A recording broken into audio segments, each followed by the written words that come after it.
I started off trying to get away from who I was. It doesn't matter how great you are. There's so much luck involved out there. Yeah. Young men losing limbs and whatever it may be. In the over 16-month period, I lost 11 friends. And my job simply was people protecting people from people. You can either use the weekend to build the life you want or get away from the life you have. Girls for days, loads of money, and sat in the house and I was miserable. The pain was immense and I felt so disappointed in who I'd sort of reverted back to. If you're not going to get busy dying, you're going to get busy living, right?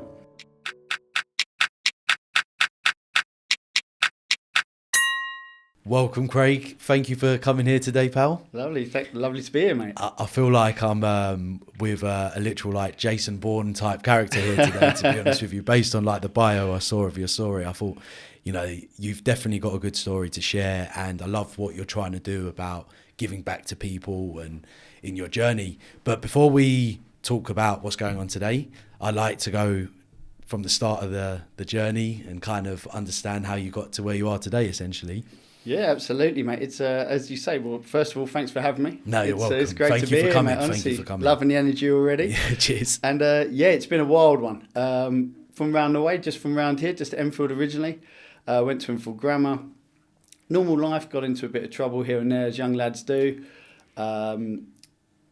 Eventually stepped out of, had to step away for a little bit. Went to Australia. Saw the world was a little bit bigger. Are you happy to kind of share like the kind of yeah, trouble? Absolutely, yeah. So basically my best friend got killed when I was 17. And when he got killed, like, as you can imagine with any kid especially, it hit me hard, but there was nowhere to sort of run to. It was just like sort of me, my mum and my younger brothers. And there's a lot of retaliation. I nearly went to prison. And then my mum basically took me to Australia just to get me away for a bit. I thought she was coming with me for the year, and after a month she popped back home and she woke me up one morning, right, you're staying here, you're going to learn to basically... On your own? Yeah, like I was staying with her family friend. Don't get me wrong, I was staying in this plush place in Seaforth, Manly in Australia, so it was an ivory tower. Yeah, it was better than where I was from. Yeah, but you were on your own. And and to be honest, so you have to... I needed that. You know, I was...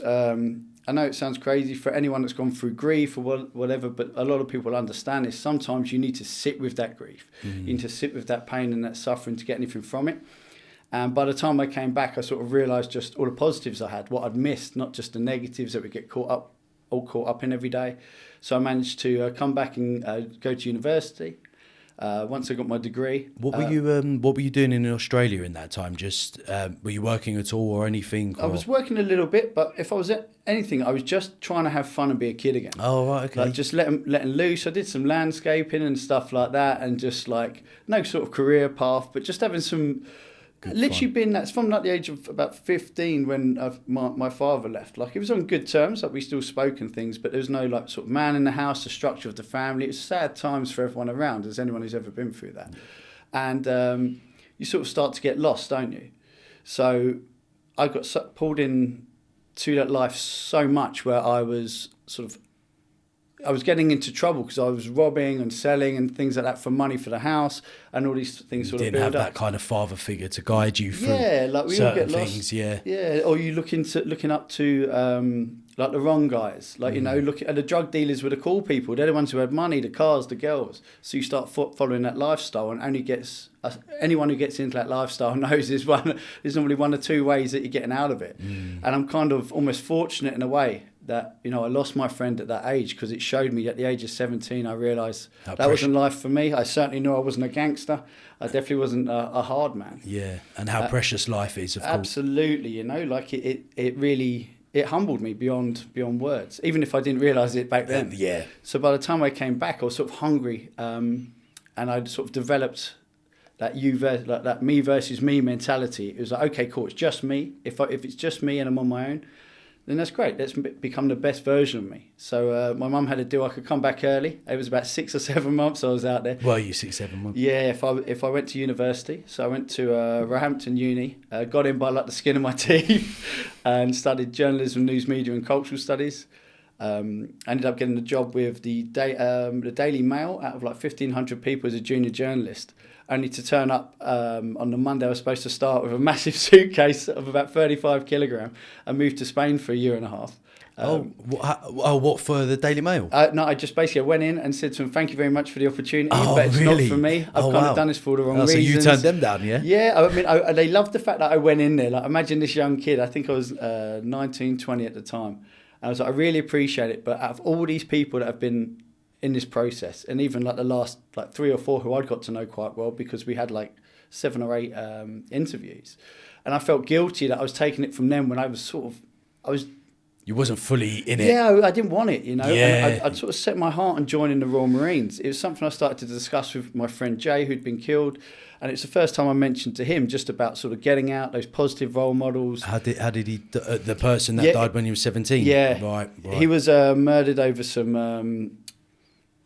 Basically over a situation which escalated out of nothing, like, you know, a tit for tat fight started here, then, you know, it starts escalating more and more, then one group would rob off someone else, and then eventually, you know, he lived by the gun, died by the gun, so to speak. So, but again, that taught me so much at that young age. And when I went to Australia and you're away, you know, my whole world was Enfield or Chinkford and Walthamstow, just that little bit of North London.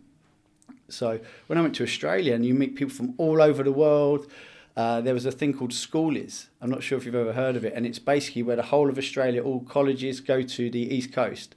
What's it? I forget the actual area. It will come back to me. Not Byron. It's near Byron, yeah. It's somewhere on the Golden Coast, I've been to obviously. Australia, Yeah, it's amazing. Yeah, right? it's beautiful. And I just went and partied there, and like I'd never taken. Like, I'm not an advocate for drugs or anything like that, but at the time I went there, we went to this big festival one day. Met this girl, she gave me an ecstasy, I was on the dance floor, and it just sort of broadened my mind to everything. It took me out of that little poor me world, which was, you know, okay, I had the right to feel sorry for myself, but now what? Yeah, of course. We're going to sit here and wallow forever? Yeah, I understand that. And I think I spent a few days just whiling out and being a kid again. So by the time I came back, I was grateful to be home. Like, I appreciated my mum again. I appreciated my brothers, my friends. I appreciated the opportunity of being able to go to university. Whereas before, if you put it on a platter for me, you still had some growing up to do. Oh, mate, I still got growing up to do now. I'm nearly 40, but back then, 100%. You know? We're always learning, though, aren't we? All the time. So the best people are always learning, absolutely. Always, and it's that growth mindset. Like, I'm now obsessed with becoming the best version of me. Yeah, I'm really harsh on myself, like making myself work out and all these things. That just, if I do that basic structure, I know it keeps me in line and keeps me away from the bad things. Like, if you're in bed by 10 p.m, you're like, you know, you can stay away from most of the bad things that are out there. Yeah. But I'm like that as well, where it's like your own worst critic, like half the time. But it also pushes you to keep going that little bit better. It's absolutely. I think the balance is finding the compassion towards yourself. Yes. And still growing at the same time. Absolutely. You have to be your own best friend, right? You have to understand that your mind's not your friend, but you have to be. Yeah. And you have to remind yourself that, you are good and you can achieve all these great things and you can be anything in life. Like, people want to walk around these days and say, like, I'm a 10. Well, guess what? I have no doubt that you could be.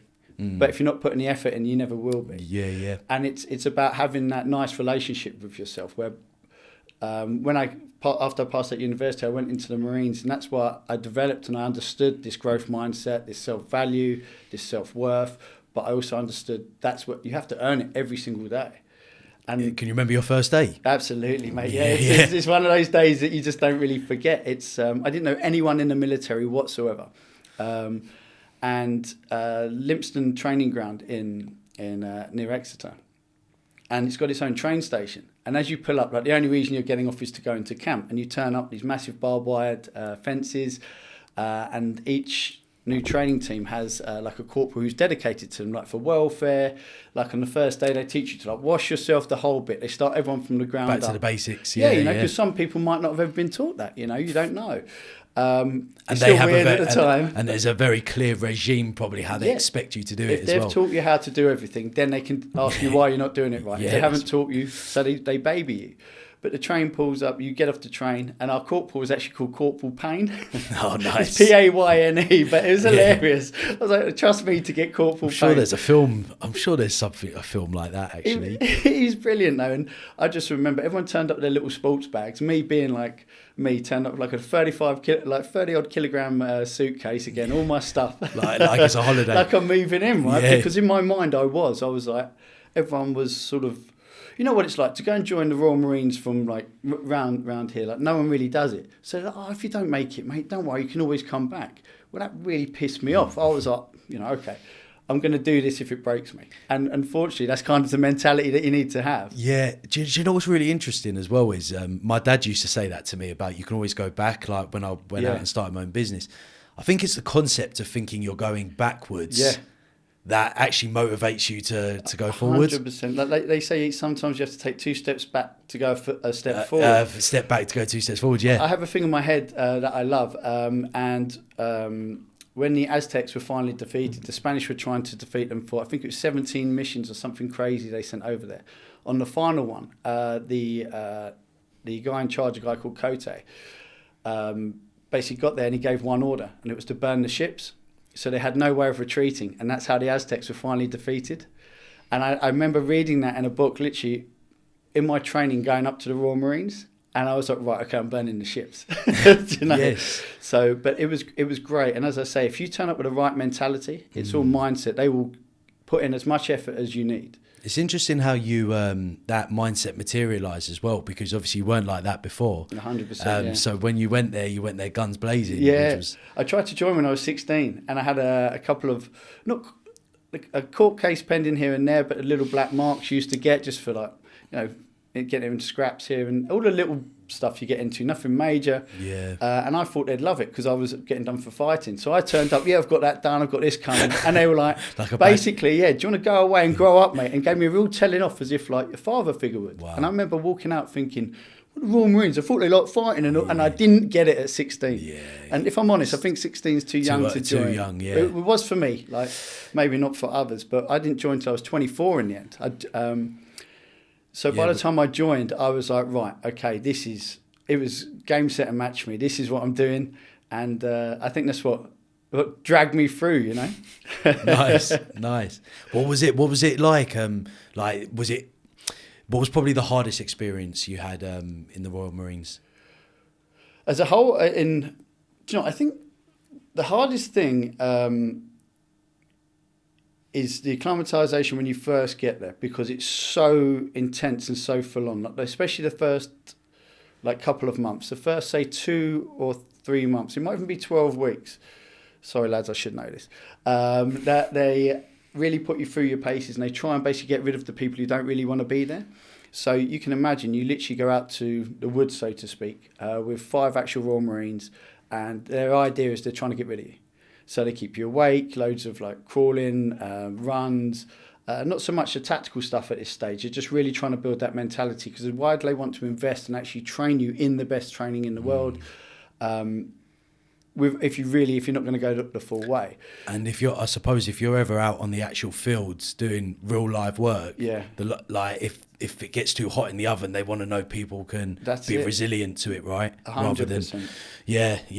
So they'll be literally trying to break people down to the core. And I think is it Navy SEALs have a Hell Week? I've heard of this. We have similar things, you have things like Killer Yomp, where you think it's going to be a 20-mile yomp with 100 odd pounds on your back, and then when you come over the hill and you see the coach and you're like, oh, we nearly got there, and as you come down the hill the coach will drive off.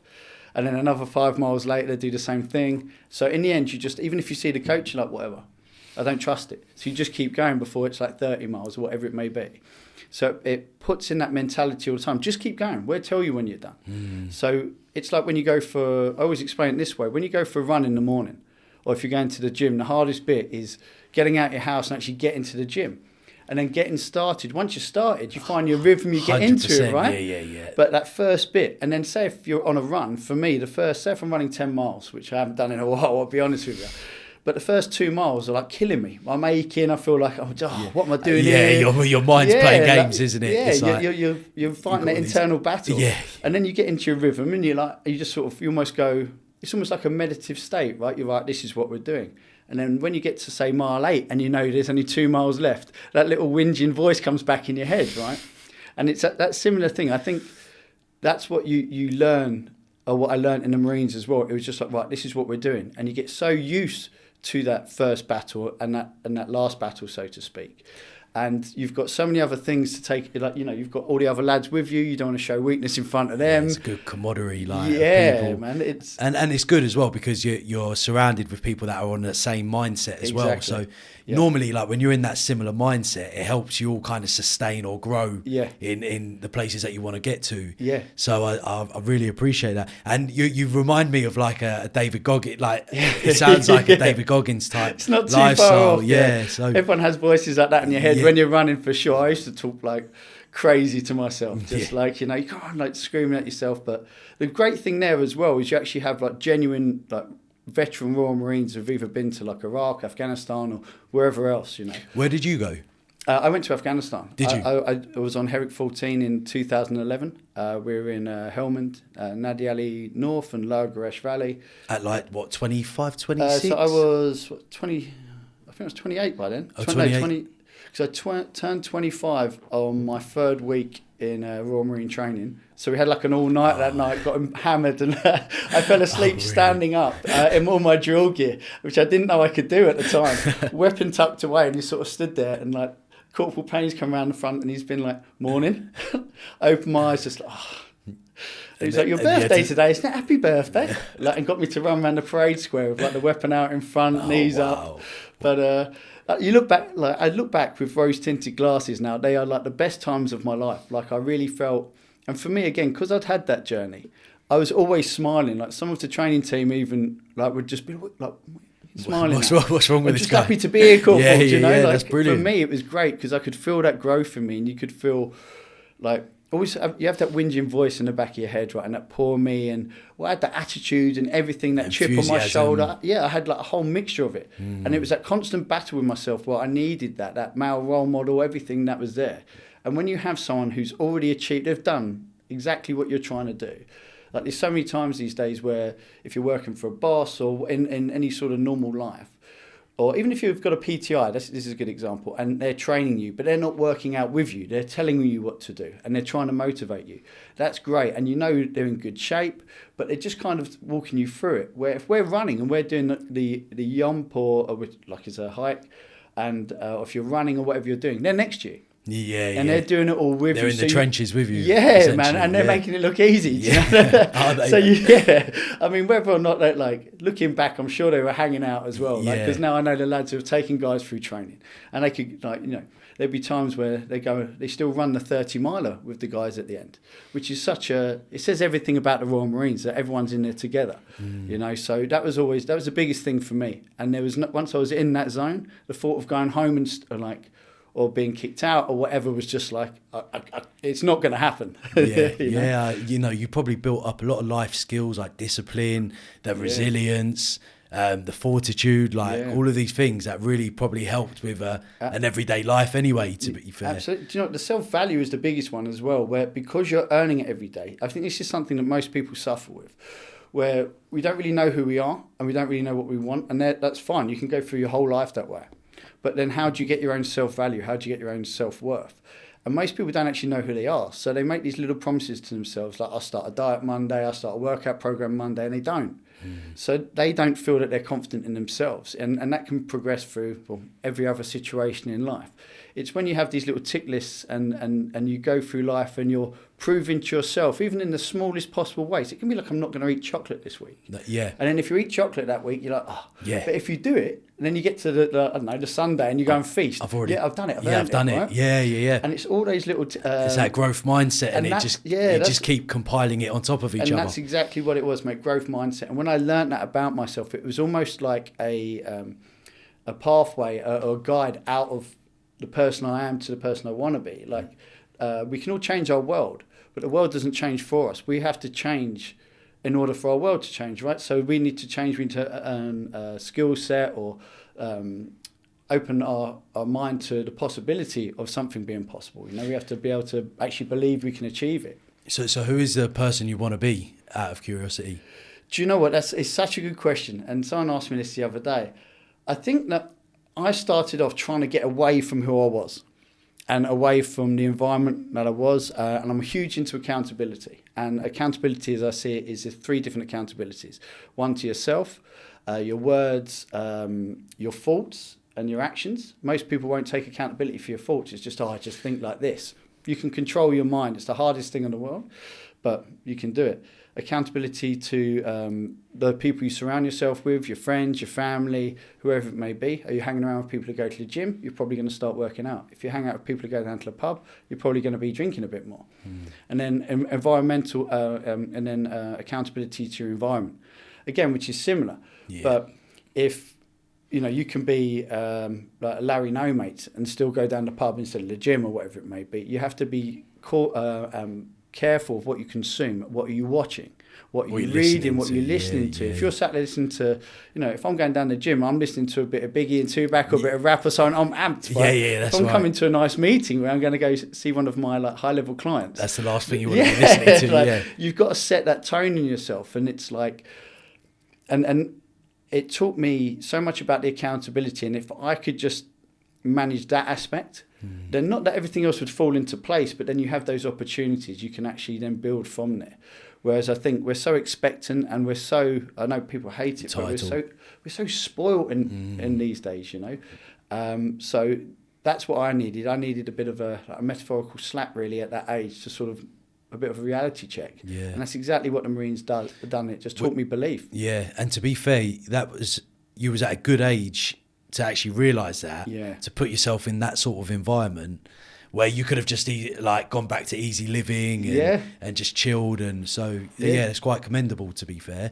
And then, so what was it like being out actually on, like, in another country and in Afghanistan? In Afghanistan, yeah. It's do you know what? It's one of the best things I ever did. Afghanistan is a beautiful country. Obviously, all you see in the news is obviously it's a war zone. And it's very kinetic and IEDs and all of that terrible stuff. But there'd be a week or 2 weeks or something where we'd be on little missions. We'd be like living in compounds with families, or just like the sun rising over like a land that looks like it's from 1,000 years ago. All of these like mud hut compounds, and just like, it's so peaceful at times. It's almost, you can almost get lured into that piece, and the next minute there'd be like it's crack of but was there any intense real intense moments? We had some pretty crazy times. We had I think it was a 7.5, 8 hour gunfight with this is the Taliban, and they call them I think it's a $10 Taliban, and they will pay locals to basically for every kill they get. And then you have like the real Taliban come from Pakistan. And we had like a Pakistani hit squad, is what they told us anyway, obviously to get us amped up, and it sounds cool. But they came down, and we ended up on a big operation trying to basically go into this area they called the Beehive, to basically force them to come out.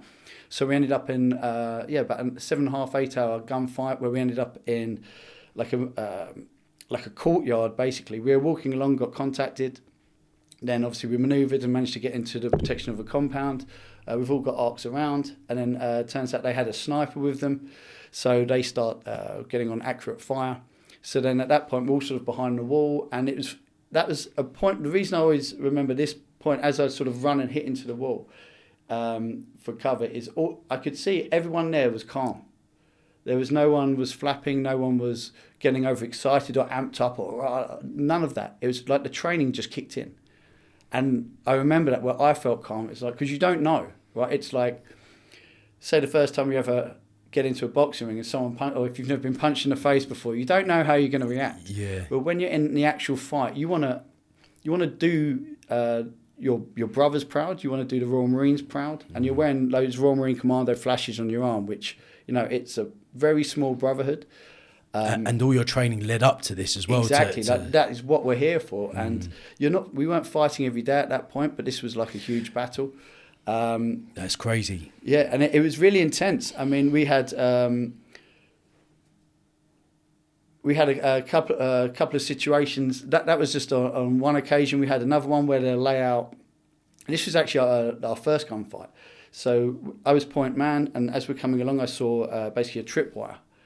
And sometimes we can just avoid those things and go off on our merry way. But we marked it down. We started looking at it, and it was basically set up as a trap. So as soon as I laid down and started to confirm the IED, we started taking fire. So we ended up pushing up to this bun line, which is a built-up natural defence, which is just like a mound of dirt that you'd get under for cover. But as I've gone down, I'm confirming, and the rounds have started coming in. I've literally grabbed my weapon and jumped behind my friend who was covering me, and all the guys are there. And then I didn't have time to really mark the tripwire as well as I could have, obviously. It was literally just for my section, trying to figure out where it went. Especially when you're getting shot at. Yeah, well, as soon as it came in, it was just everyone gets into cover. So we've gone to move up to this bun line. And as we've pushed through, one of the guys has actually caught the tripwire. So we had all four of us sort of just like clenched for a second and realised it was a dud. But then as we've pushed through, then like the firefight really went off again. And there was all of these little moments where it was amazing for me to see that training and that camaraderie. There was no one what we call was like flapping. It was just like nervous or anything like that. All of the training kicked in. Everyone was laser focused. Everyone went into their ranks and roles. Like with the Marines, we're very close. So I can be sat there taking the piss out of the corporals and sergeants, like only one-on-one and stuff. You can have that banter. But as soon as they're like, right, sergeant speaking, you shut up. You remember that rank, right? You respect the rank, not the man, so to speak. And it was amazing for me because that's when you really feel like you're part of the Royal Marines. It's great. It was my beret, all of that fun stuff, even Afghanistan.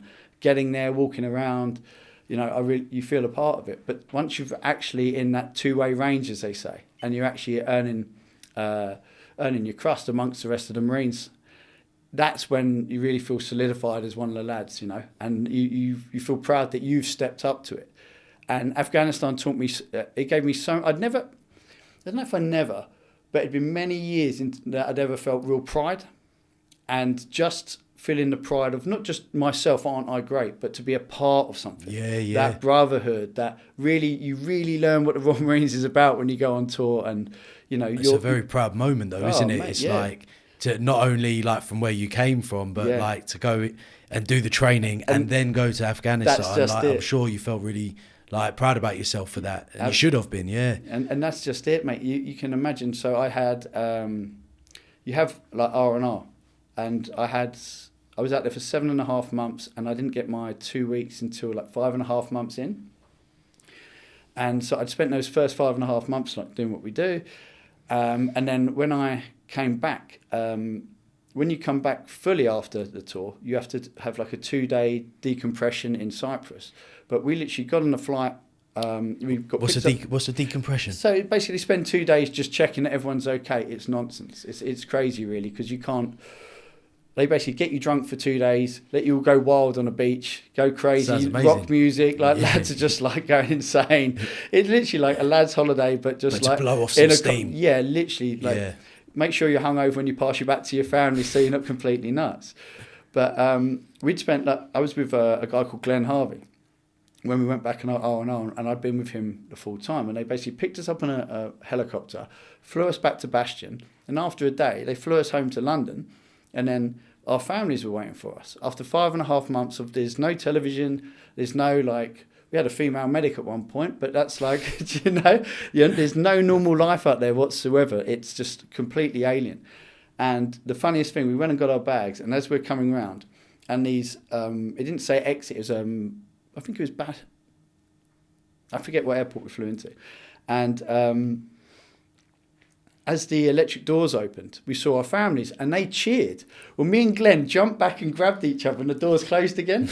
And we were like, really panicked. Really? And we'd been in firefights together. Glenn was the guy that when we first got contacted that I jumped over, then he was involved in all of that. So there was another adjustment to make. Mate, I tell you what, I've never been, even to this day, I don't think I've ever been as scared. And it took us, like, no exaggeration, a good couple of minutes just to sort of gather ourselves and walk out. And when we walked out, the families were still cheering, especially like my family. They're very vocal in North London. Good on them. Yeah, why not? And we walked, exactly, wouldn't you be? And they realised as they come out, I couldn't look up. So we walked through the doors and we sort of like just spudded, and his family were there, mine were there, and I've sort of walked over like a naughty schoolboy. I remember now, I was so scared, right? It was like, I think my missus at the time, my brothers, my mum and dad, and I walked over and they're hugging me, and they obviously wanted this big, bless them, can you imagine how difficult that is for them, 5.5 months, and they've seen me physically okay, but I've come out and they're just like hugging me, and I'm just like. Would they see you?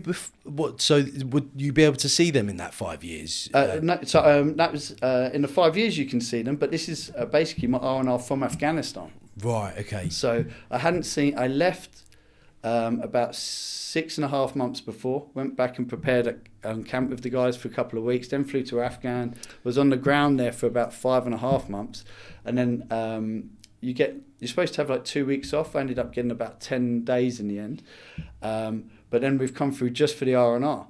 So I've come back to see my family, and I was all, and then we drove out of there onto the M25. Dude, like it blew my mind. Like everywhere we'd been, you have to check the ground everywhere you walk.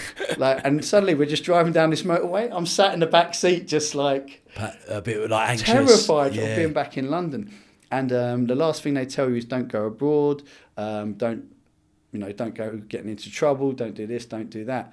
Well, as soon as I landed, I texted my best mate and I was like, dude, I need to get out of here. I can't be around my family for 10 days, like with all the love in the world. Yeah. So I actually spent a day at home, and then I flew to Alicante.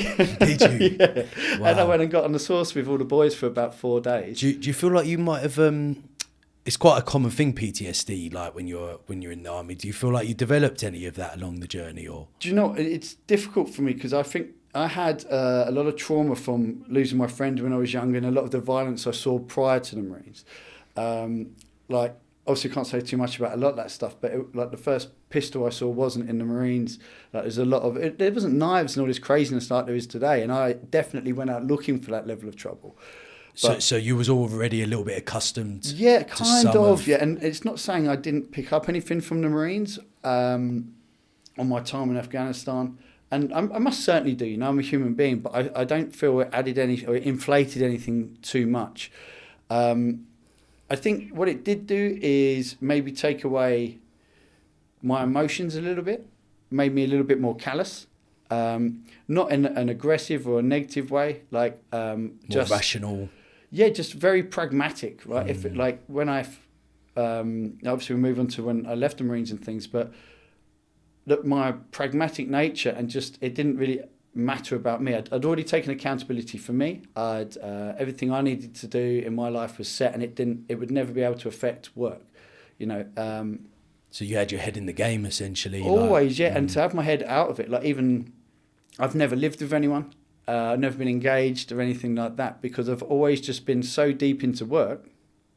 The concept of like not working to do something for me is only now after all these years and after like COVID and being forced to actually sit down for 5 minutes. But I think there's a lot to be said about having a purpose, whether you're a man or a woman. Yeah. Like feeling like you've got that real purpose in life towards something and driving towards 100%. Something far greater than what you was, I suppose. Absolutely. And also it was that tether for me as well. That was that pathway. The Marines had taught me that pathway away from who I didn't want to be, that version of me I didn't want to be.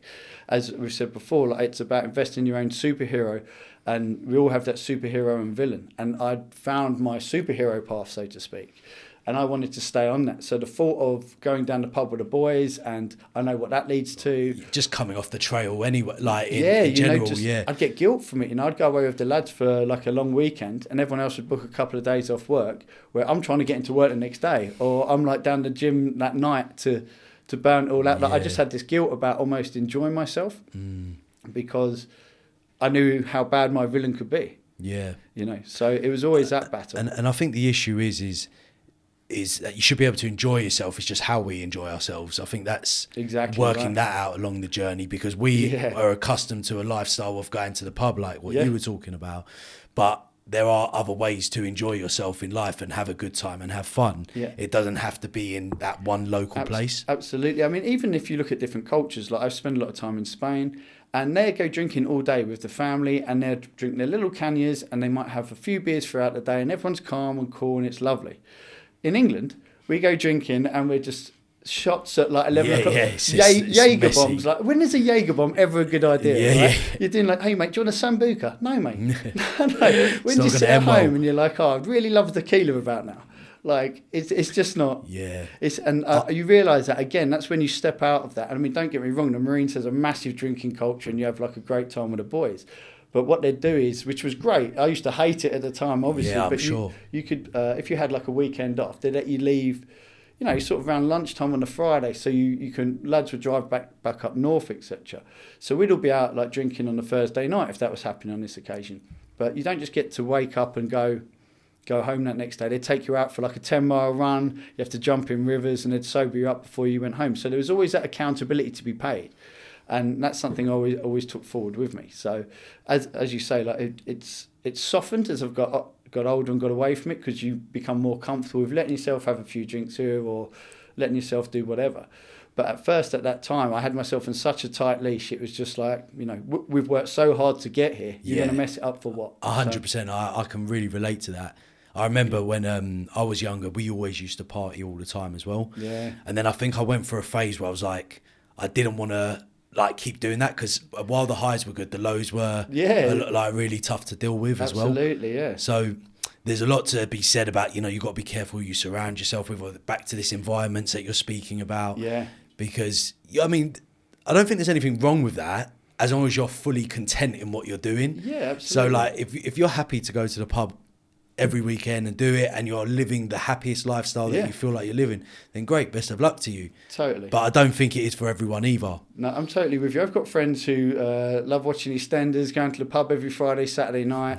You know, like their takeaways. They sit at home, got to work for British Gas, all the rest of it, and they're some of the happiest people I know. Yeah. And if that makes you happy, God bless you. I wish I was one of you. Like, because what a life that is, right? If that made me content, I'd be doing that all day, all the time. Yeah. God bless you, you know. But yeah, unfortunately, I was a bit of a different beast.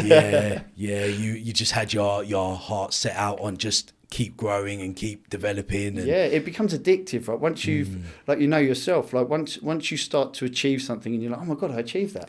Oh, maybe I can do this. And then you achieve that. And then, oh my God, what's next? And then they're talking about going to the pub and you're like, no. Like, I'm good over here. Like, and you build that momentum. And that's what it's about, isn't it? It's about the consistency is just key to everything, right? Like, you know, even if you're working out all the time, or even 3 times a week, and you take a couple of weeks off, that first time back in the gym, getting out of bed that much harder. You walk in the gym, you're like, oh, I'm just going to check my playlist for the next 20 minutes. And if you don't even go for like a month or 6 weeks, it's like it's even bigger mountain to climb going back to the gym. It gets even worse. Yeah, you need that consistency, right? Just keep the momentum going all Absolutely. the time. So you went to Alicante. Yeah, I went with the boys, and I'll be honest, we were out drinking, and then I had the guilt though, because I started enjoying myself. Then all the boys are still back in Afghan doing exactly. Well, you just come back from Afghan, so yeah. Well, I was just on R&R, so I was actually going back as well. So I then flew back. What does R&R stand for? Sorry, rest and relaxation. Rest and relaxation. Yeah. So and so literally, I went to Alicante, flew back, and then. Got picked up, spent 2 days, I think, with the family again. Went back to the airport, left the family again for like another 2 months it was going to be. And when I got back, I was actually chosen as part of a 16-man Royal Marine team that had been picked from all the different multiples and different groups, basically. Right. And I think maybe it was more, maybe it was 18. And we went up and took over from 30-plus army guys and girls who have had some problems up in a place called Folad. And it was really kinetic up there. And we had like I'll tell you one really funny story. Well, it's funny that I can tell it from this perspective, but whilst we were in a gunfight one day, and we're sort of taking a rest behind, myself and a guy called Tommy have pushed up just to keep an arc clear. So he's keeping eyes on the arc. I'm checking that I'm all good to go, checking my pouches, checking the ammo, all that sort of stuff. And whilst he's doing that, I just heard this massive explosion to my left and just all this liquid on me. And I thought I've been hit. And I'm like feeling myself, and I'm like shaking, like, and I'm like, Tommy. He's not saying anything. And I've opened my eyes, and he's just covered in mud. And I've realised I'm covered in mud. And what it is, the field next to us was massively irrigated. And when I say irrigated out there, they're like, so they soaked the field.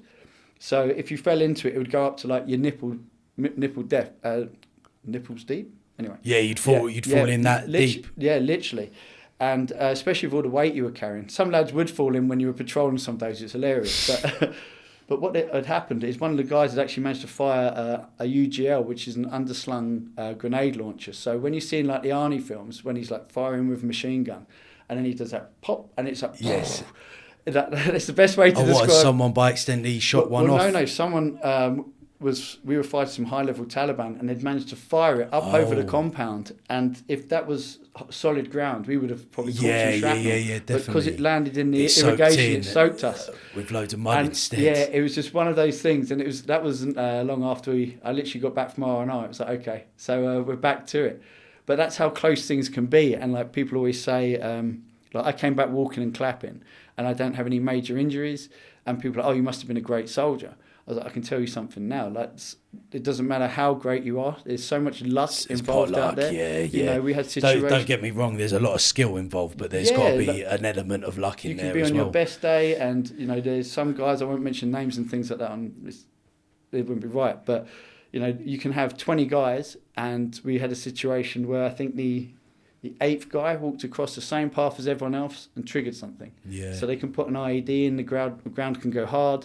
It takes time for that to be worn down. Then that 8th person, just unlucky you, steps on that and detonates it. How did you deal with that? Like, these were your teammates, your brotherhood, and you've obviously like lost people along the journey. Yeah, I mean, I was lucky in the sense where on any of the patrols I was on, we never lost anyone. Didn't you? Right, okay. And that was very lucky. Very lucky indeed.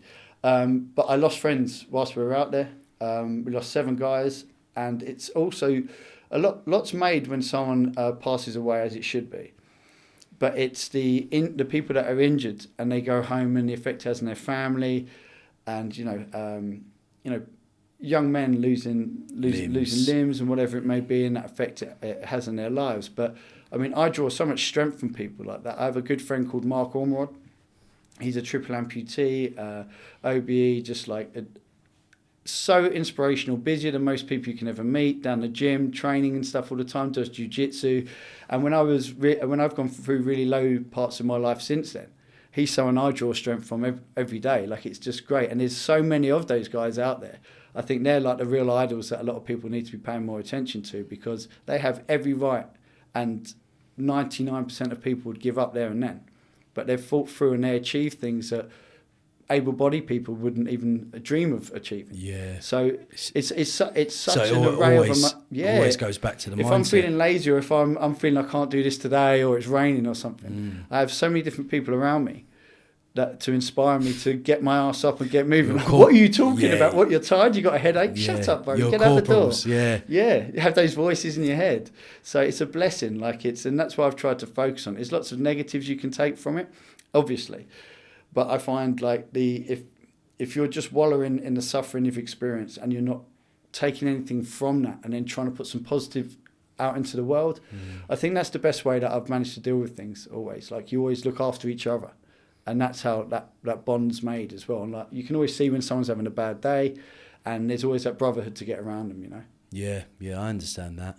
So you went back out to Afghanistan, and everything was okay, thankfully. Yeah. And then what was the next part of your journey from there? So I came back. I decided when I was out in Afghanistan, I basically decided I was going to leave when I came back. Was there anything kind of pinnacle that happened that? No, there was. I'd always sort of decided I was going to do my minimum time. I had a degree, and they tried to get me to join as an officer. And even after I passed the 32-week training, they wanted me to jump straight into officer training and do it all again, but 50 weeks. So I would have done like 82 or 84 weeks of Marine training in a oneer. And I was like, look, I'm not here for a career. I'm going to be 30 by the time I finish, or 29 by the time I finish my basic time. And I just did it for me. Like, as I've said, I needed to build that version of me. I didn't want to be challenge a career yourself man. And grow. Literally that's respectable. Yeah, and that's exactly what I wanted, and they respected that as well. So I handed my notice in when I came back, and like most, I went to. You have to give a year's notice when you leave the Marines. And I spent my time, had a really cool sergeant major, because everything was quite quiet at the time, and obviously we'd been on tour together. So he let me go to South Africa, and I did the Ronin Close Protection course, which was just it was amazing. I did a 2-day paramedic course. We're actually with the 2-day paramedic support, where you actually go out with ambulance staff in Cape Town. And it was intense, mate. We did everything from pronounce, I know it's morbid, but pronounce like a neonatal baby who had died. Then we saved 2 children. Then we were going into townships and helping people who had been like pearl necklaced. So they get tyres, fill them with fuel and set lights. I've heard about it. And they look This like is Alien, insane. like the Alien film. It's the weirdest thing in the world. Yeah. But I saw all of these crazy things and driving around like strapped up and doing convoys all through Cape Town, and just incredible. And the guy that runs it is a guy called Tim Smith. And he was Nelson Mandela's bodyguard for many years. The guy's like legit. Like, you know, when you meet, like as soon as you meet him, you're like, yeah, he's like the real deal. Just almost a bit of a Yoda. Like you'd be driving along and he'd be, watch out, that third car up there on the left, he's going to turn right in a second. No indication. You're looking at the car like, what? And then it would do it. And he just had this perception of things. It was the craziest thing ever. I love that. I came back and then I left and I moved home. My mum had... she'd developed fibromyalgia by this time, so she'd kind of. And what is that? It's basically I always explain it. It's quite like MS, where it's to do with like a lot of nerve pain and very wearing and tiring. And I think, you know, I'd been to Afghanistan. I'd put the family through enough stress, kind of thing. She was like, no, come home. So I was going to move to Bristol with some of the guys, ended up moving home, and I moved from the Royal Marines, being this big bad like lean green fighting machine, and lived in a summer house at the end of my mum's house with like no bathroom and anything like that at the age of, what was it, 29, 30. And I'd sent out, I think in total in the end it was 176 CVs, and heard nothing back from like all these bodyguarding companies and stuff. And I was just like, oh my God, what have I done? Like, I just literally really had a bit of a meltdown. Fully fledged panic attack. Yeah, I was training more than I ever had in the Marines, I think, because I was just like under panic mode. And then one day I got a call from a company called Gavin DeBecker and Associates. This guy started off a company, oh my God, I think it was in like the 70s. And he's been counsel to 2 presidents, 5 California governors, like a real legit guy, and they look after the biggest stars in the world. Really, it's the America's biggest close protection company and most well respected. And how would they have found out about you? So I'd applied through the website, okay. But they basically work in such a weird way when they go through the interviewing process. Is they'll call you and they'll say, have you got a minute to talk? And they'll ask you like 10 questions, like really like. Have you ever taken drugs? What drugs have you done? How many times? Have you ever, I don't know, everything. Have you ever killed anyone outside the military? Yeah. What's the worst thing you've ever got away with? What's a secret you've never told anyone? All this different stuff. And I'm just like, what? Yeah. And were you fully honest and transparent? They said, look, we don't care. Our main point here is to find out that we can trust you. You've just come from the Marines, etc. So, you know, everything I was saying, yeah, I did it, but before the Marines. She goes, look, you don't have to say that anymore. We get it. I've literally just left. So she knew whatever. But I was as honest as I could be. And then she said, oh, can you give me 5 references? So I gave them 5 references. And then they phoned those 5 people up, asked them some crazy questions, then asked them for 5 references as well. I had ex-girlfriends calling me I hadn't spoken to in like 6-7 years, like boys from around the way going like, oh bruv, I've got this American chick calling me up asking me about like what drugs you've done. Who's this like? Wow. All of this crazy stuff. And then to find out if it was all legit. Yeah, and then I passed that, and then they flew me to LA, and you do a 10-day training course out there. We landed at 11 o'clock at night, straight to do a polygraph. Literally landed head all fuzzy. Yeah, literally. We lie detector. Yep, lie detector test. They ask you all sorts of craziness again. I've done about, I think, 11 or 12 polygraphs in my time now as well.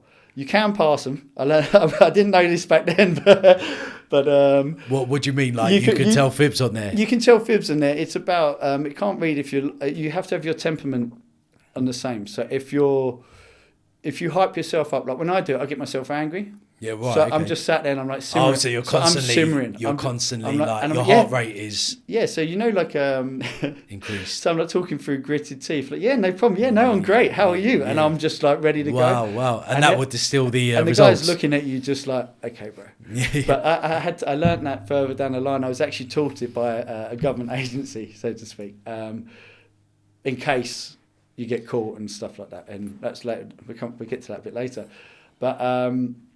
you then do some crazy stuff, like you fight MMA fighters. They'll put you into a room where a black room, so they shine a torch in your eyes, push you into a room, and they say, right, as soon as you hear the door close, get ready to fight. And they close the door and someone will attack you and you fight. And it's all about just heart.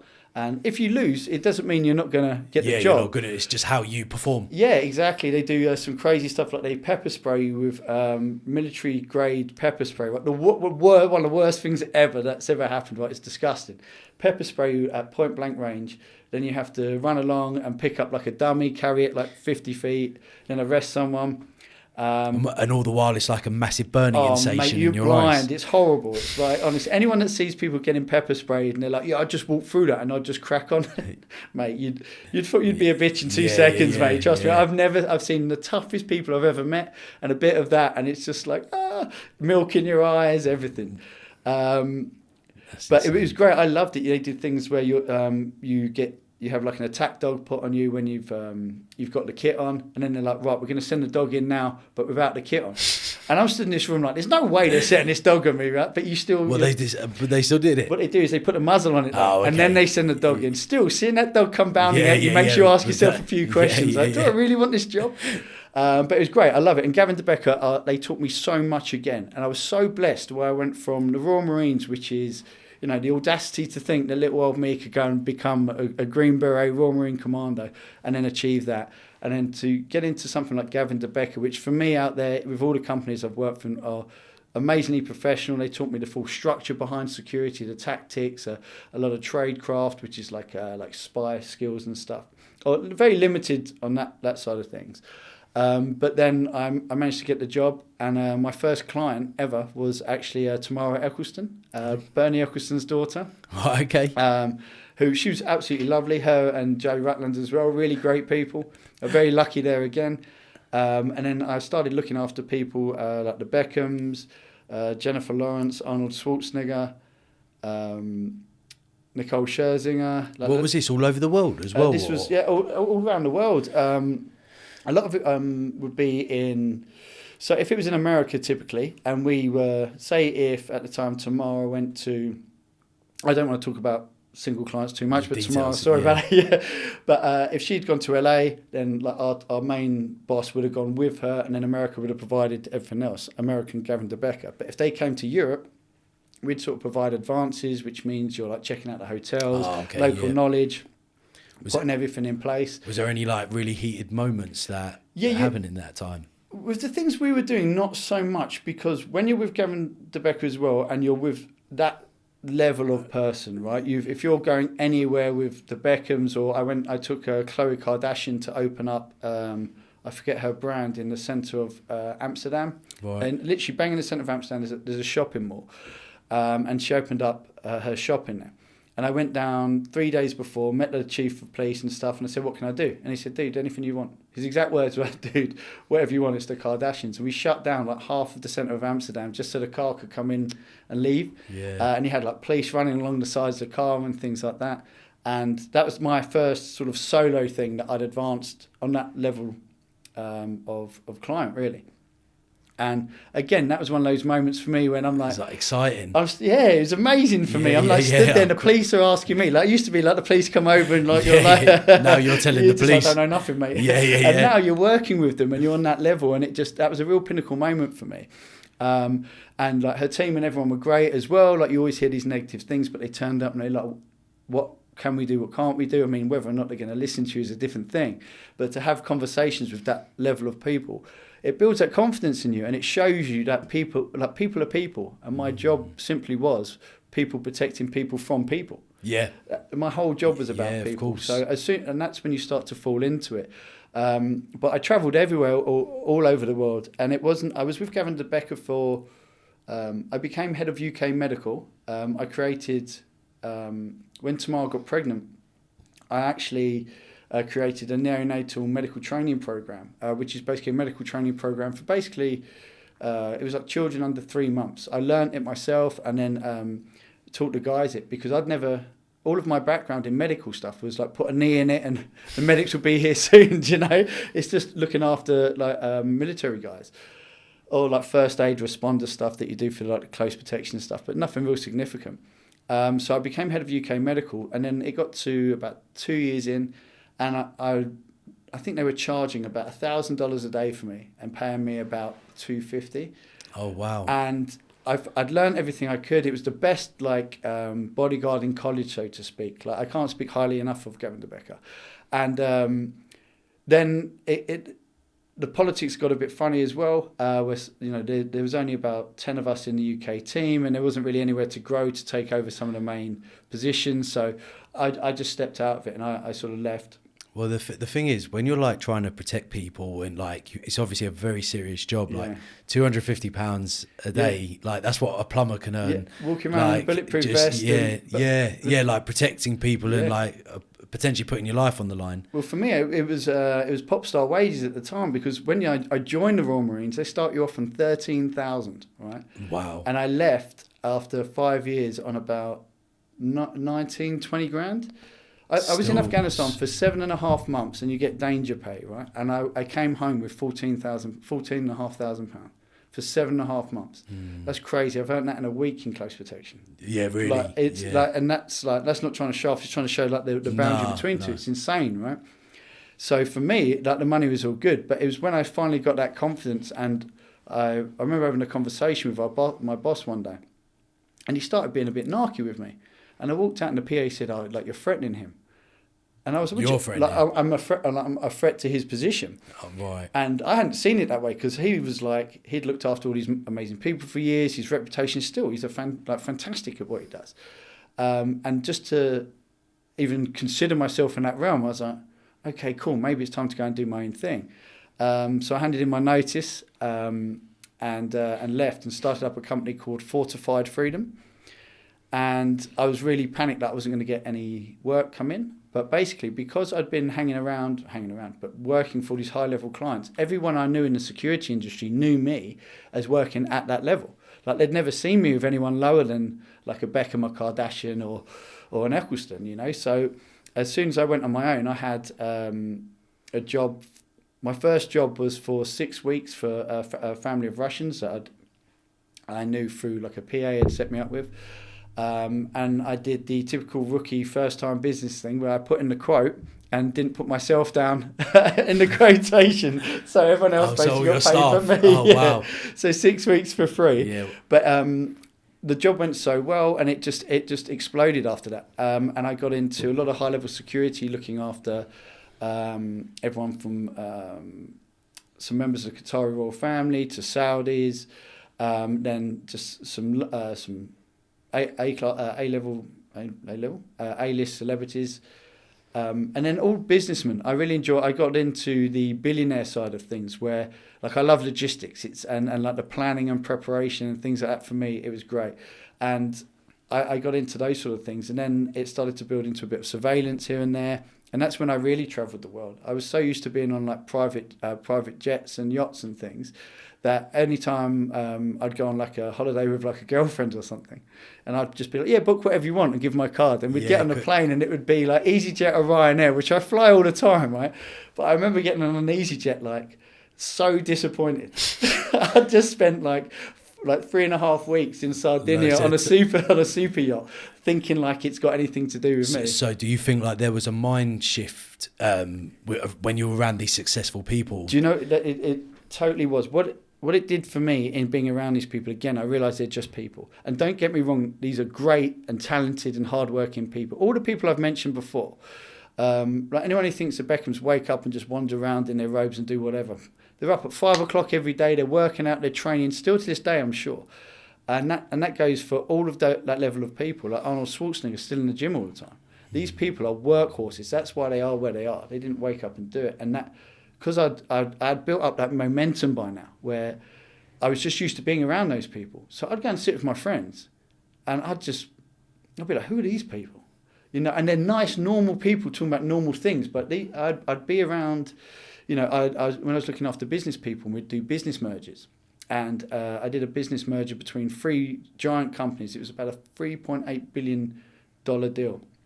and we flew in a jet around 7 countries in a day, basically, to sign off all these documents and notaries, because it had to be signed within a certain amount of time. So the easiest way it was to do it was to basically land on the tarmac, get them to come onto the plane, sign it off, and it all had to be done in as quick as that. It literally had to be done in that way. So we were flying around Europe, and it was different representatives of this, that, and the other, half of which I didn't know what it was, obviously. But just seeing anything is possible, even at that level. And every time they'd ask me to do something, I'd always say, yes, we can do that. If it was a safety precaution, I'd have to say, well, let me check that out. But I'd always say yes. And I always try to make it happen. Well, I explain it as being like a duck on water. I'd be, yeah, no problem at all. And then my feet are just flapping away, right, okay, like messaging everyone I know. But again, like you do a lot of favours.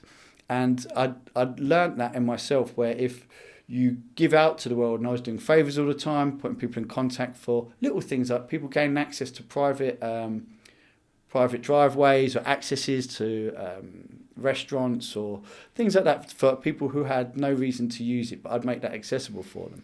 And then you can work with them. So you build like a team mentality and people start working together. I think there's a lot to be said about like you give out what you kind of get back in life. Yeah. You don't necessarily get it back from all the same places that you'd like it to be, but that's it, yeah. The more kind of positive energy you put out to certain places, you hope it comes back to you definitely in another way, shape or form. Definitely. And I think that's something I took from all of those people at the elite, so to speak. The word elite is such a bad name these days. But if it's an elite mindset, it just means that you're at the top of whatever you're doing. You can be an elite football player, or you can be an elite builder. It doesn't matter. But if you're at the top of your game, everyone at the top of the game realizes that, you know, if you work together with people, you're not only just going to maybe get something from it that's going to benefit you, but it's going to help your growth. You're going to learn something, you can give something back, and you're better as that team. But whenever you're around anyone it's not just the ability to achieve something, it's maintaining it, which is the difficult thing. You know, anyone could be a champion for a day. You've had boxers who have won the world title, like Andy Ruiz, knocked out Anthony Joshua. Yeah, that's right. Yeah. Next minute he loses the belt again, and he's back to being almost not a no one by any means, but he had his time. Whereas then you have greats who come in and like Mayweather who maintains that for all of his career, and that's sort of the difference. It's that complacency, isn't it? Of when you've got to an achievement, you either try and find another mountain to climb, or sometimes if you don't, then you end up just going backwards anyway. It's so true. And I developed something where every time I was coming towards the end of a successful job, or like whatever it would be that I'm working on, a task, I'd already start looking at the next thing. And now in my mind, I've built all the way up to I've got like 3 or 4 things ahead of me, because that keeps me going. So what I'm doing at the moment, it almost minimises it in my brain. It makes it less of a problem. If you're like, right, I want to run 3 miles, and then, strive for 10. Yeah, right, exactly. Right. If you strive for 10, then it's going to be. You'll have a better chance of hitting 4 or 5 than you would even just. I totally understand that. People who do marathon running, like I know friends who train for marathon running, and to do it, they do a slow plod of 30 miles. So they're doing that little bit further all the time, and they're training. And it's exactly that same mentality. And when I speak to my clients, I'm coaching my clients these days, I'll always say, like, we do a manifestation thing, which is dream, believe, plan, achieve. And I get them to go for a walk on their own with their phone on silent. Don't touch your phone, preferably in the woods or somewhere in nature where you don't have to worry too much about the roads and all of that, those sort of things. And just dream of the life that you've got right now. Not that you want to, I don't know, wake up tomorrow as a unicorn, but what would be the best version of your life if you could be anything? Really dream. And I say, you reach for the stars, and then I'll pull you back to cloud 9. Yeah. And that's something that's really resonated with people, like, because we sometimes build this massive big picture of ourselves, and then we achieve something great, but it's not quite what we thought it would be. And we need to actually give ourselves the credibility of actually, wait, we've actually achieved cloud 9, so to speak. And that's something for me that I realised, where I was in a mindset where it had to be perfect, and if it wasn't, I wouldn't blow up, but it would wound me. Yeah. Or if something wasn't right, or if something was late, or I'd almost get in a mood for the rest of the day, and then that would make me mess something else up. Yeah. And it's just having that sort of perspective. Yeah, that again, you have to be your own best friend as well, right? And you have to talk nicely to yourself. Like, you have to crack your own whip, so to speak. But at the same time, you're going to have your bad days. You're going to be tired. You're going to get sick sometimes, even though, like, you know, when you own your own business, or if you're in the military or whatever it is, you can't afford to be sick. But sometimes you just need to be that little bit nicer to yourself. No one else needs to know about it. You need to be kinder, take that moment. And I try to, when I speak to people now, I said, try and give yourself one day off a week, which is typically like a Sunday for myself. I try and do no phones and no human days. And I literally spend the day with my dogs. Shut off. I'll eat all the Disconnect. crap I want. I'll eat all the crap I want. I'll hang out with the dogs. I'll have a beer and watch UFC at 11 o'clock in the morning. I'll do what I want on a Sunday. Yeah. But that makes you own the rest of your week. It's that accountability. But what we end up doing is, because we don't really own our day off, and then we don't really own our days on, it all sorts of gets merged. It gets merged together. So quite easily, because that Sunday's like your reward system. Exactly that. Right. Like your cheat day. Yeah. That's pretty much. And had, you do need them, because otherwise it feels too restrictive on what you're doing it for. Yeah. Right? Even if it's something simple. Even if on that day you just choose to look at a new project you're working on, like. A big thing I say all the time at the moment on social media and things, which I had like 600 followers when I was in COVID, by the way. It's up to, God knows, like 20,000 now. Yeah. And I still feel weird talking to camera, but it's only the nice messages and the feedback I get from people who keep doing it. But something I always say is, you can either use the weekend to build the life you want or get away from the life you have. And it's something that I always say to myself as well. It's like, cool, we're going to have a few beers with the boys on Friday night. Like, I'm going to go see some of the lads. I'm up here, haven't been here for an age. Going to go have a few beers later on tonight. I know me tomorrow. I'm going to wake up with a guilt and I'm going to start trying to work on something.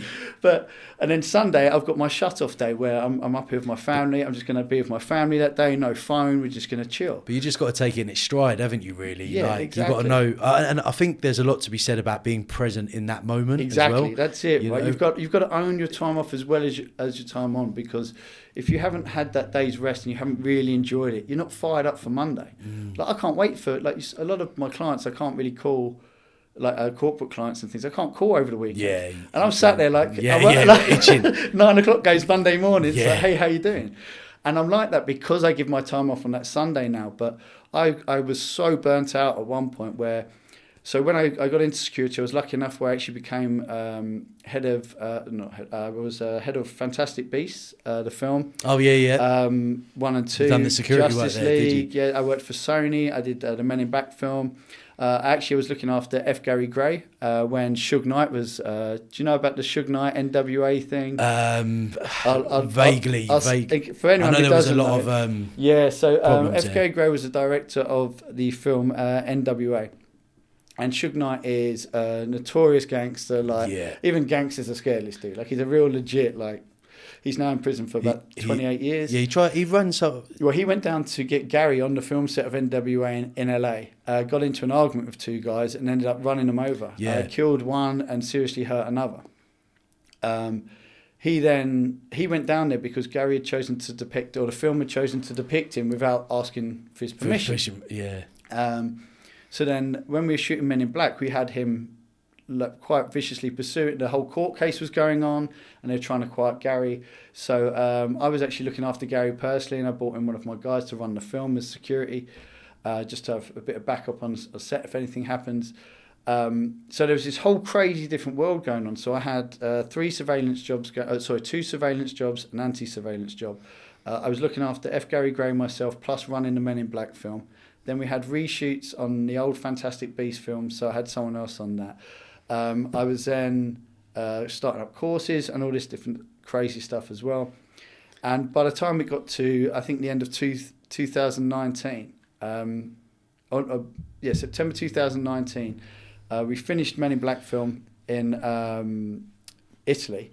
And I flew to Valencia in Spain, and then I went to Barcelona and stayed there for like a month. And I was like, right, I'm going to move to Barcelona. I'm going to chill. I'm just going to give myself like 6 months off. And so, you know, when you were doing your security work before, yeah, I suppose the money was a lot better at this point with what you had created for yourself. It was insane at one point. The thing is as well, I wasn't even trying at this point and I started to put outrageous fees down. So if someone would specifically want me, and that would take me away from a lot of other things I was doing. So I went from earning, say, sometimes like $2,000 a month to earn in between 20 and 40 grand a month. Wow.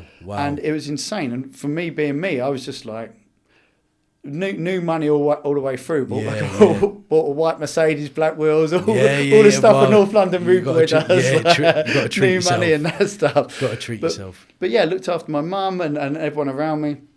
But I was so into it then. That's why I was earning the money. Like people would call me up and I'd charge like $2,500. I think I charged $4,500 for 2 days once. For a guy who wanted me on my weekend. I was literally laying there, he goes, I'm going to be in London at 10 o'clock, can you collect me? And he knows if I collect him, it means that all of the access is, everything's sorted. It wasn't just me, it's the contacts, right? That's right. So he can land in his private jet and I can get onto the tarmac up in Luton at the Harrods private, I think it's still the Harrods private airport. And we can drive on with the vehicles because the guys know me. And you have that relationship with everyone, which makes their job easier because then you haven't got to get out the plane. They can come through. We'd go with customs onto the plane. Just so much nicer, especially if they're bringing guests on. Yeah. You're essentially charging for all of your skill set, though, your networking, your capabilities. So, exactly. Yeah, I can. It made me understand other crafts like lawyers and things. I couldn't understand why a lawyer could charge you like $2,000 an hour or something. But it's because all of the knowledge and things that he has. It might take him 10 minutes to answer your question, or you can spend 10 grand with 10 other lawyers that are finally going to get you your answer. And that's what sort of made sense to me. But I loved that side of it, the logistical management and things like that. But by the time Men in Black had finished, and we shot in Morocco for about 2 months as well, which was hardcore. And by the time we came back, I was going to rest and chill out in Barcelona.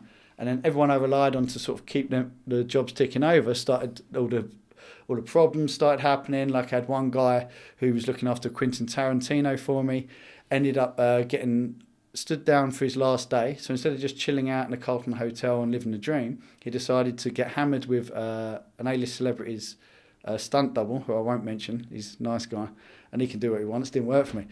Got hammered, got a load of cocaine, got wrecked in the hotel room, didn't turn up for work the next day, and left a £500 drinks bill on the hotel. So I ended up losing my contract with that company, which would have been prospect about 150, 180 grand a year profit that I'd been building up to. So when that happened, I was like already sort of half out of everything. I was like, okay, this is getting a bit... when the fun's gone now, I'm now the boss. I'm not the guy out doing all the cool stuff. 100%. I was sending people to yachts and on planes and all this stuff, and I'm sat... But then you didn't have that kind of direct control there. What they got up to is what they got up to. These are all big boys. They're all ex-military lads, like some ex-special forces guys. They're all like big boys. They're human beings at the same time. But I was going to take time and quit. Not quit, but take a step back. And just as I was doing that, Netflix called me and offered me to consult as a head of production security for EMEA. And I was like, okay, we're going back. So I moved back to London in December 2019. And was it April? By April, COVID had hit in 2020. So I came back, moved back to London, everything back. Obviously, I had the dogs with me as well, which was like an effort getting back and forth. Just got settled back into London, and the world shut down. So I was sat there, and like everyone else, it was like we'd all got sent to our room, and you really had time to think about what we'd done. Yeah. And after we'd securely got all of our clients repatriated, or everyone was sort of settled down, and we had some security jobs where they were full time, sitting on gates basically. If you've got a stately home in Oxford, we might have a couple of guys on rotation. Right. But in the end, it was quite minimal. There was nothing for me to do. It was like, and the first time in my life, from the age of, dare I say, even like 24 when I joined the Marines, and I'm now 30. Oh God, those years missed, didn't they? 37? I must have been about 37 at the time. And now I'm just sat there in this... I had bought a place in Surrey, had the brand new Mercedes, like girls for days, loads of money, and sat in the house, and I was miserable. Just nothing to do. And I realised that it's great having all these things, but what I loved was that pursuit of excellence, right? That growth mindset. That's what I was addicted to. Yeah, just like give me a problem to solve, or I'll create my own. And then as it went through and everyone started to struggle, I lost a couple of friends to suicide. And then I got into... I just started to fall apart, if I'm honest with you, with nothing to do. I started to take smoking weed just to try and calm myself down. I was drinking like bottles of Jack Daniels over like in like a day or two, which I'd never done before. Started to drink. Then I started to take Coke and things like that, and it was all just to deal with the pain. Eventually, over a 16-month period, I lost 11 friends, and especially what in the from the local area or what? It was a mix. It was a mixture of. There was no. There was 2 military guys I know, and then 2 guys who were like brothers to me. One from around here, Jamie, and then from Chinkford, my friend called Ryan. And I mentioned Ryan by name in the book as well. I spoke to his mum about it, and I got the clearance from her to say it's all good. But he was my boy from back then, and it was like I lost 2 brothers, and I lost them in the space of 3 weeks from each other. And I was just a complete mess. Like, so I was just like taking drugs and it wasn't for the enjoyment of drugs. Like, I wasn't sat there having a party at home. It was just to numb my brain. Like, Coke's never been my thing. I've got far too much energy for that. Yeah, that's right. You know, it's not really. It's a distraction. Yeah, I came from it. You know, I was lucky again. Like, I lost my friend over things like that when I was 17, and I'd never really seen anything positive come out of like drugs, so to speak. Like, you do what you want to do, but it's not for me. And I got so lost, and I actually went into myself and started writing. And I actually wrote a TV show based on my life. It was like a comedy, like a dramedy, they call it, like a drama comedy. And I pitched it to Avalon Production Company, and they bought the concept off me. So I couldn't believe it. So I had a really crazy 3-day period where I'd been sort of locked up, or we'd all been locked up and we got let out for a bit. I met this beautiful Indian girl, fell in love with her, and she was everything that I'd moved away from. I'd fallen back into my own tracks, and just nothing against her at all. No, of course. All love to her. But I'd just gone back to what didn't work for me, right? And I'd just fallen into it, and, you know, just completely swept me off my feet and fell into that. We broke up on the Tuesday. I pitched my TV show on the Wednesday and sold that. And then my friend Jamie died on the Thursday. So I had these 3 days of like heartbreak, and then like amazing success, and then like devastation. And after that week, I just like, it was like the shutters came down, and I just absolutely fell apart. And if it wasn't for my friend Junior and the fact that, because everyone had always known me as like the alpha and someone you come to solve problems, and that's what I put myself out for. It wasn't like anyone was using me. That's what I wanted. Like, all of my girl mates had asked me, is it safe to go here? Or do you know anyone here? Or, you know, if they got stuck in London some nights, I'd get chauffeurs and things of mine who work for me. I can just make sure these girls are okay. And it was always calls and things like that. And because I was reaching out to people, they were just, oh, you'll be all right, mate. And I totally get it. At the time, I'd never felt so more betrayed in my life, and like hanging up the phone, and like I still can no one really understood. Yeah. And it wasn't until my friend Junior called me up, and he's a former Royal Marine. He was blown up in Afghanistan. He's got a fantastic story as well. I'll let him tell that one though. And he lives 4.5 hours away in Plymouth. After 5 hours, he turned up at my doorstep and moved in with me for 3 months. And if it wasn't for him, just that time and presence, and you think of all my training, all of that alpha mindset, that machismo, that everything that had made me, and I realised I was still just that scared little boy. And as soon as Junior came, and we'd go for walks and we'd talk through everything. But you could argue the environment had changed again. Yeah. The weather conditions, the people around everything. You. So it's quite interesting how your mindset changed very quickly. Exactly. And got attuned to a different way of living. Absolutely, man. I felt like it completely reverted. Or like my mindset had reverted. Like, I almost forgot who I was. Like, I'd forgotten what I achieved because I was smoking weed and doing coke and all the stupid things I was doing when I was a kid.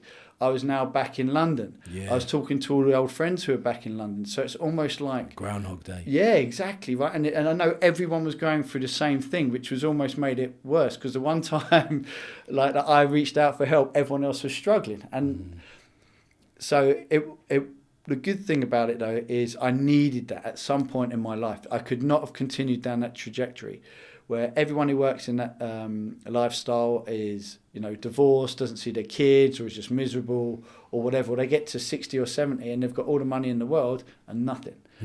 And so this is like me trying to look at it from a positive side of things, but I went down a very dodgy road. I ended up on the suicide watch list, and the floodgates opened. and I struggled like immensely. And after I basically decided that I wasn't going to take my own life, and after speaking and just realised really that it's... Do you know the funny thing is I actually went to Richmond Park, and I wasn't going to say this on here, but I will. It's in my book, so I'm going to say it because I find it hard to talk about. But I went to Richmond Park to actually take my own life. I used to take girls to this little picnic, this tree, which is a picnic area with a sunset. It was like my little third date thing. Why did you feel like the need to want to do that? It was just, do you know, I felt like the pain was immense, and I felt so disappointed in who I'd sort of reverted back to, where I felt I'd lost who I'd become, and I'd become the old me again. Where I was again like doing the drugs and the alcohol and these things. It affects your mind negatively anyway, but it made me forget who I was, and I lost all my self-worth, my self-value, and I had this real guilt where I'd been being paid to look out and live in this fancy la-di-da life, looking after all these celebrities, all these people who paid me to protect them, when my friends, I wasn't there for. Or that's what was in my head at the time. You know, I could have protected them, I could have looked after them, and that was somehow my job to do, to protect and save the world. Do you know what? We spoke about this before the podcast, which is a trap we can quite easily all fall into, is that when you're too busy looking after everybody else or something else or striving for greatness, you're not actually looking after and giving your own self-care. Yeah. So it's easy to have, not easy because it's very difficult at the same time, but when you've got something to focus on, you've got that constant focus in the right place. Yeah. But as soon as you haven't got that, then it's like, then what? And that's when like... if you're not really truly one with yourself or 100%, or in a good place, you go back to exactly where you started from in the first place. 100%. You become a vessel for your success, right? So it doesn't, like I said before, when you're in the Marines and things, it doesn't matter if I don't feel well. Just get it done, right? So that's what my head was. And then I didn't have a purpose. So then what? So I didn't, because which was amazing, because considering everything that you went through, all of that growth, all of those challenges, like there was a lot to be proud about. Yeah, and I just sold a TV show and the first time writing something, do you know, like all of these things, like if you look back and write them on paper. But for me, it was always like I've never had a massive group of friends, but my close friends, I've been very blessed with having some amazing people in my life. People that if I called them up, like they're there for me. They're my boys, right? I've had more bromances in my life than anything, you know? And I think, us men need each other, right? The girls need each other too, but I think men need each other more than ever these days.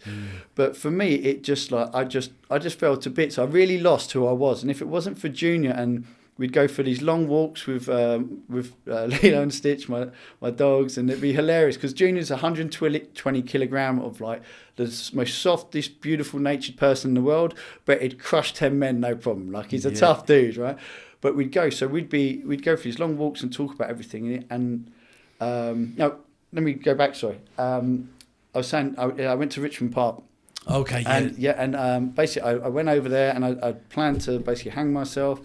And I climbed the tree, I put the noose up, and I sat there, and the sun's setting, and this old couple come along with their dog.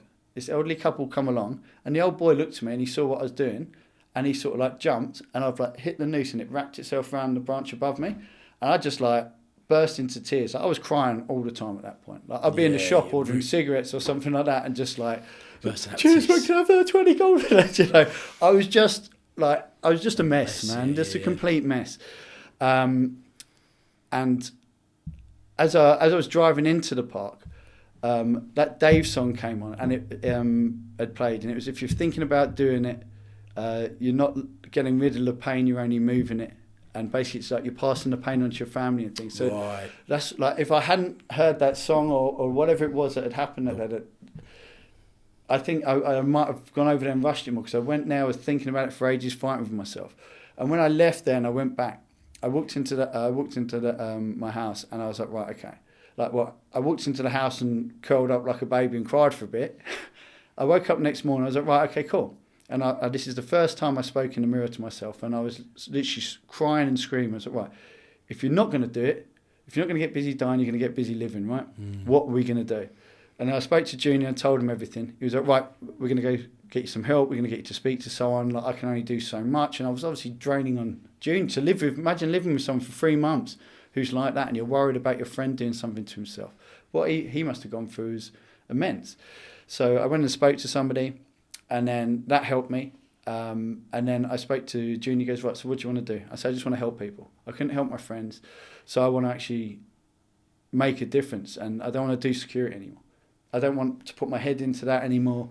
Like it almost felt disrespectful to my friends that I'd lost to go back to living that life at the time. Yeah, it felt weird. Because you had already moved forward in some sense. It was just weird to me. So I basically was decided I was going to start helping people. So I started working for some children's charities around London and delivering food and things. There was lots of people who needed help at the time. Because of my clearance that I had, I could work with children, I could work with governing bodies and stuff like that, to a degree, obviously. But I started working to that, and I loved it. Then I started working just speaking to people, like doing like life coaching, just people who need help for free, and just talking to normal people. And I realised where my training and my experiences were actually worth a lot to these people, and I understood processes that these people didn't understand, and I started to find purpose in that. And it slowly but organically turned into a company called Virtuous Savage, which I've now... Which is your new venture. Yeah, new venture, yeah. And it as soon as I removed me again, so to speak, and instead of removing me to and like getting rid of the chips on my shoulder and the mental issues and the poor me attitude I had back as a kid, that's basically what I redid again. And because I'd had to pull myself back from the depths, and we'd go on these long walks, like I actually put processes together. So I built something called, put our ethos together, which is called the Alpha Mindset, which is accountability, lessons not losses, positivity, humility and action. And that's a process that you can apply to everything that you go through your life. If something's going wrong or if something happens, we always react. But this teaches us to respond. So it's like, okay, where's my accountability? What could I have done better here? Then you get the lesson from it. And then positivity. Hey, we are where we are, right? What's the next best move? Being humble enough to realise that the more you learn, the less you know, right? Like every industry I've gone into, I've gone in and I've never gone in and gone, right, I'm the boss of this. I've gone in and I'm like, oh my God. Open-minded. Yeah, exactly. Like a tiny fish in a new ocean every time. Yeah. And that drives me, and I love that. And I've realised that as I've gone into coaching, where I could just, I always was coaching people to a degree, like, because being a celebrity is tough. The pressures they're under, the criticism they're under. Plus, if you're a billionaire and you're away with me all the time, my guys are looking after your family. And then I had a really good rapport with the local police force and stuff like that, and they give you reports on possible kidnap threats and things like that. And there were gangs that would come around, and there's so many private, they call it private kidnappings, but people go after high net worth individuals just in London. And the reason you don't hear about them is because they get paid. So they're not crazy. They don't come in and ask you, like the movies, I want £10 million. They come in and ask a billionaire for what, 100 grand. Guess what? You're getting 100 grand that afternoon. And then they do it again. It's good business. It's clever. Money, do 100 grand. Like, I've dropped a few off myself, and I know that's crazy to say, but so once you go through that process, so I'm always talking to these people about how to manage things and composure. And that just started to relay. So actually during COVID, I had some like celebrities and some billionaires and things call me up, just chatting to catch up. Like, they've run out of things to do. Do you know what I mean? Yeah. And I ended up talking to them, and then I started taking on like some of their children and coaching some of their children in things, like when they were locked away because they was getting their schooling, but they wanted some sort of other activity. So we'd work on like confidence boosters or speaking out in public, which is still funny to me. I've always been a very like should we say gobby is one way of it, but very confident in a crowd, so to speak. Like I'm so nervous with myself. I'm very introverted. But if I'm in a crowd, then it's almost braver to be bolder, right? Like you can't be a shrinking violet around here, can you? You can't go up in Enfield and be quiet. So you sort of have to be that, even if it's fronting or whatever it may be. And I've realised that a lot of people aren't that way. And that's what I've loved about coaching. Again, I've gone from people protecting people from people into now just connecting with people and having that honest conversation. And there's no gimmicks, there's no bullshit with me. Like when I talk to people, I talk to them about, they're like, oh, but do you ever get scared? I'm not scared of bloody everything. Like I'm worried about this and this, and and like I worry about time. And once you open up to people, especially other men, we all walk around with our chest out like nothing bothers us. Yeah, that's right. But there's that little crack, and when that crack goes and the floodgates open, we are all worried about the same thing. We all feel that the whole world's looking at us, and we all feel that the world's judging us. But are you looking at everyone and judging everyone? You haven't got time for it. You're dealing with your own life. So it's actually that own voice in your head judging yourself and criticising yourself. So a lot of our, even like our merchandise, for example, our logo is supposed to be the allegedly, so in case I get sued, like the Superman logo, where you're investing in your own superhero. Then our camouflage is about the old African proverb, where if there's no enemy within, then the enemy outside can do you no harm.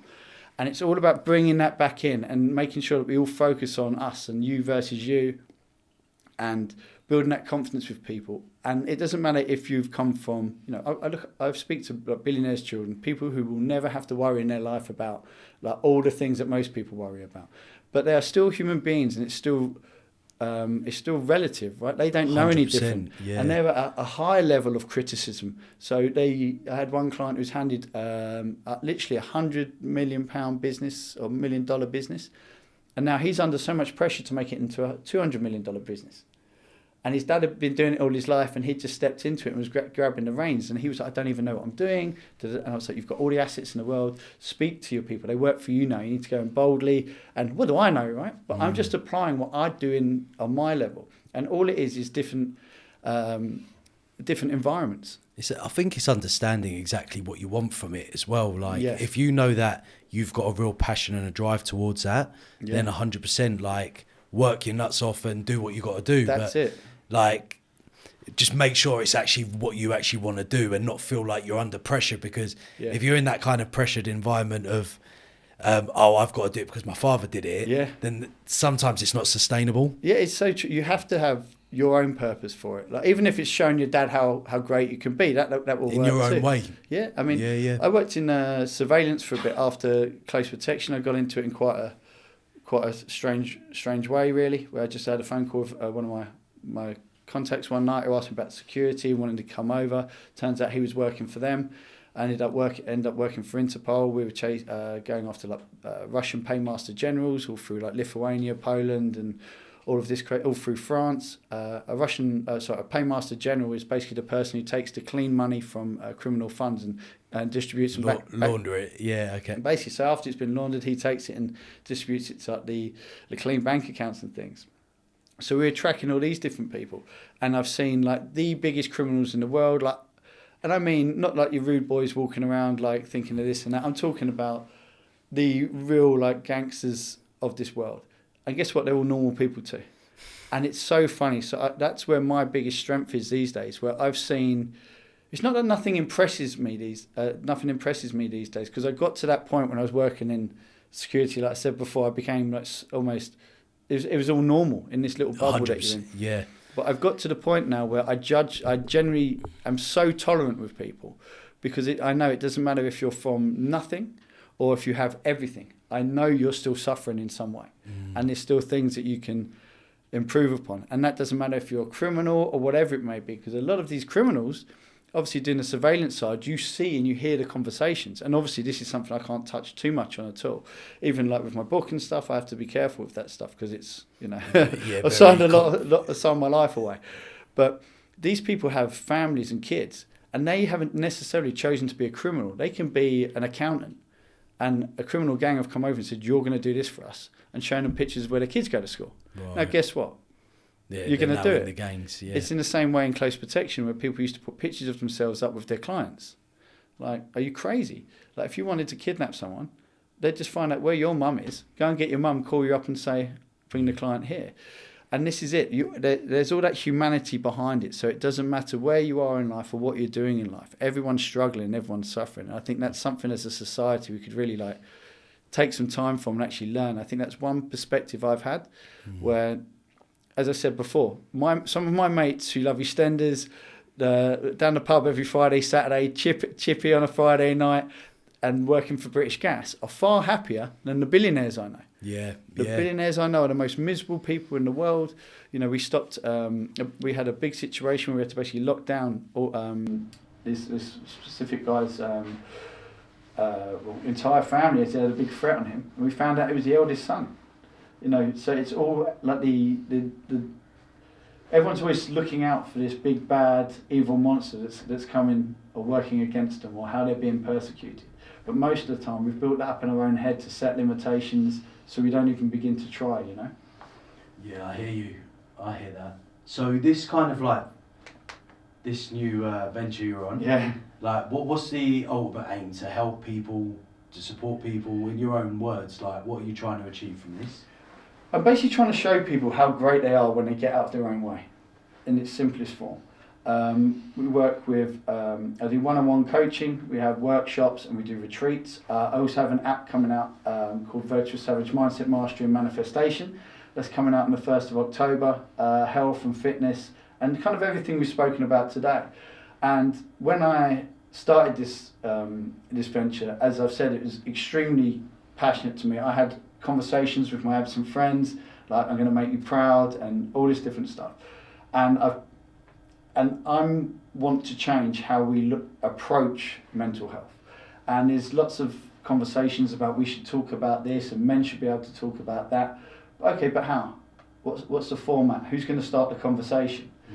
Not everyone feels comfortable in being able to talk one-on-one with someone or a therapist. I've spoken to therapists and half of them don't know what they're doing. They're regurgitating things they read in a book. There's no passion there.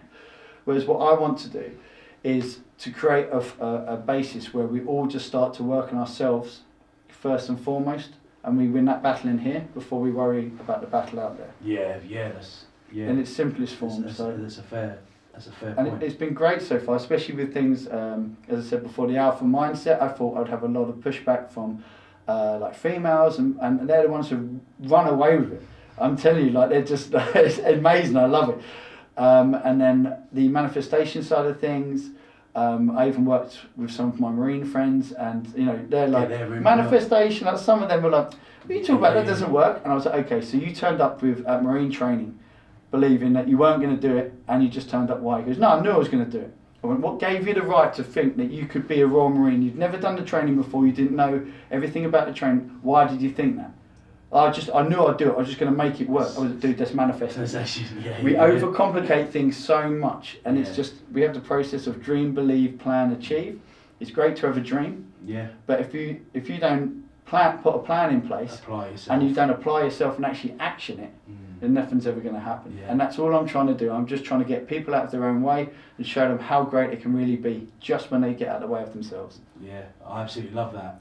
I love that, Craig. But do you know what? It's been an absolute pleasure today, by the way. Like you've definitely had a colourful story. It is, and I'm really grateful that you shared it with all of us today. You know, I'm definitely looking forward to seeing what happens next as well. And I'll certainly keep in touch with you. Yeah, mate, we'll come back for part 2. Yeah, 100%. No, thank you for having me, mate. It's been great. Thank you for coming today, pal. It's great. Cheers, guys.